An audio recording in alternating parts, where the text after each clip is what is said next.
lowest since 1950. Figures released by the Internal Affairs Ministry says there are just over 14.6 million children in the country under the age of 14. Japan's falling birth rate and high life expectancy are placing huge pressures on public spending and resulting in labour shortages. Our global population correspondent Stephanie Hegarty has been looking into the story. This is part of a global trend that we're seeing in all advanced economies and a lot of developing economies too. And it's dating back to after the war. As more women enter the workforce, they decide to delay having children, and they have less children as a result because the window of opportunity for having children is shorter. But what we're seeing in Japan is that this is accelerated. I mean, the Japanese government didn't expect to be seeing these numbers until about 2028. So it's accelerating quite rapidly.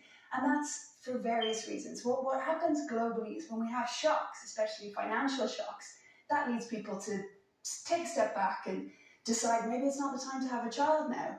And we saw that in the 2008 crash, saw that in the late 90s in Asia, and we saw it during the pandemic. So these patterns are definitely accelerating, and what tends to happen, what happened after 2008, is people don't go backwards. Once a society decides to have less children, they don't tend to then go back to having more later.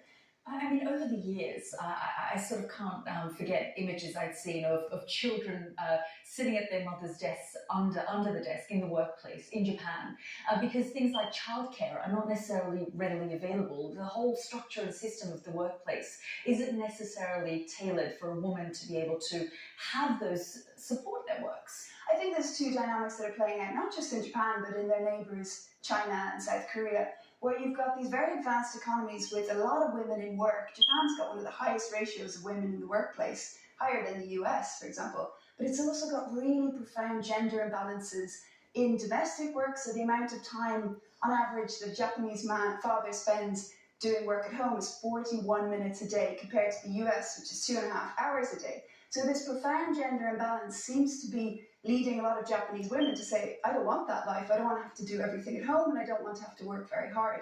And then you've also got this notorious work culture where people are expected to really put in the hours, and that's just not compatible with family life.